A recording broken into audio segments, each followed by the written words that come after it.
2024-এর অলিম্পিকে 6টি পদক এসেছিল ভারতে। আশা ছিল টোকিওর বিশ্ব অ্যাথলেটিক্স চ্যাম্পিয়নশিপেও সাফল্য। বিশ্ব অ্যাথলেটিক্স থেকে খালি হাতে ফিরছে ভারত। এবারে 2024-এর অলিম্পিকে 6টি পদক এসেছিল ভারতের ঝুলিতে এবং আশা ছিল টোকিওর বিশ্ব অ্যাথলেটিক্স চ্যাম্পিয়নশিপেও সাফল্য। তবে বিশ্ব অ্যাথলেটিক্স থেকে এবারে খালি হাতে ফিরছে ভারত। এ নিয়ে জানবো বিস্তারিত। আমাদের সঙ্গে যুক্ত হয়ে গেছে প্রতিনিধি বিশ্বজিৎ দেব। বিশ্বজিৎ, কি জানতে পারছো? দেখো, 2024-এর অলিম্পিকে কিন্তু ভারত সেরা পারফরমেন্স করেছিল।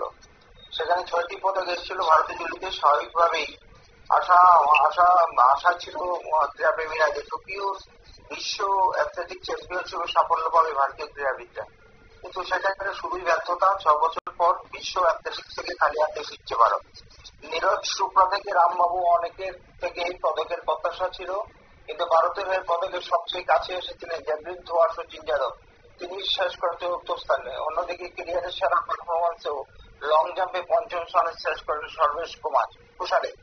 তবে হতাশ করেছেন অনিমেষ কুজুর, গুলবীর সিং কিংবা অন্য রানীরা। দেশের ক্রীড়া ভক্তদের মধ্যে অনেকেই অভিযোগ করেন 150 কোটি ভারতবর্ষ থেকে কি একজনও পদক আনতে পারবেন না। 2023 সালে যে ভারত বিপুল সাফল্য পেয়েছে তা নয়। বুদাপেস্ট থেকে মাত্র 1টি স্বর্ণ এসেছিল ভারতের ঝুলিতে, সেটাও এসেছিল নীরজ চোপড়ার কৃতিত্বে। 2022-এও একই পরিস্থিতি, সেখানে 1টি ব্রোঞ্জ আছে নীরজের সৌজন্যে। 2019 সালে 23 জন প্রতিযোগী নিয়ে কোনো পদক আনতে পারেননি। ঠিক একই অবস্থা হলো এবার 19 জন প্রতিযোগী নিয়ে। দিয়া, ধন্যবাদ বিশ্বজিৎ।